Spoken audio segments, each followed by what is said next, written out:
A couple months ago, Jordan Peterson went on the Megyn Kelly show, and the two got into a very interesting discussion about proper masculinity.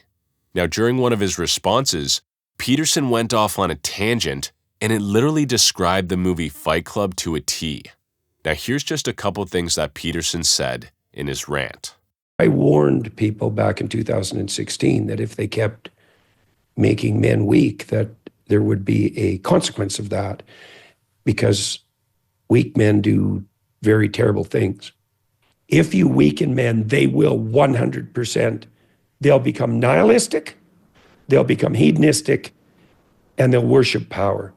And it's very easy for weak men to assume that power is the defining characteristic of a respectable man, like an actually masculine man.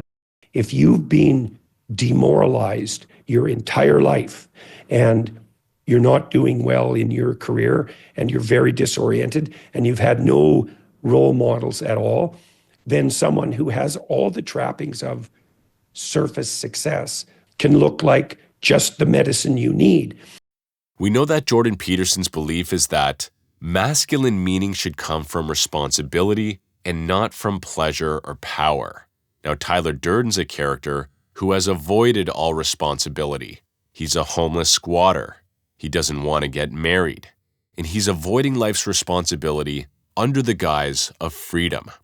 But here's the problem, guys. When men don't have that meaning and that responsibility, our response is going to be chaos and self-destruction.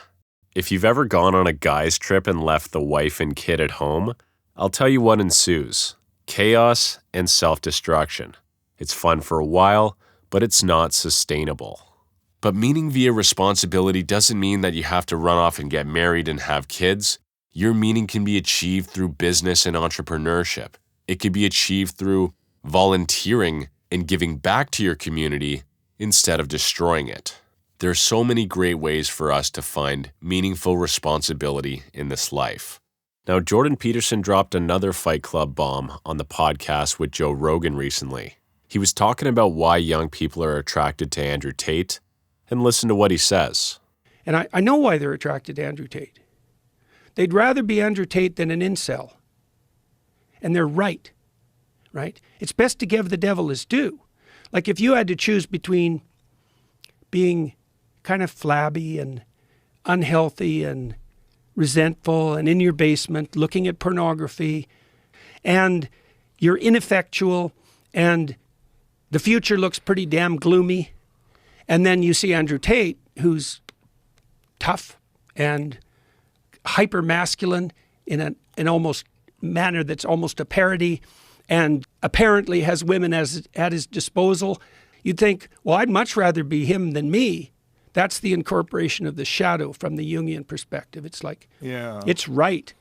Now, this is kind of a good point, because the narrator at the end of the day, if we go to the end of the movie, he says that he is grateful to Tyler because, again, he'd rather be that than nothing. I'm grateful to you for everything that you've done for me. But this is too much. I don't want this. But of course, through his experience and through his exploration of masculinity via power, he comes to the correct realization that it is time to part ways. Now, anyways, guys, I just thought this was a cool interview and something I wanted to share. Let me know your thoughts down in the comments below, and I will see you next time.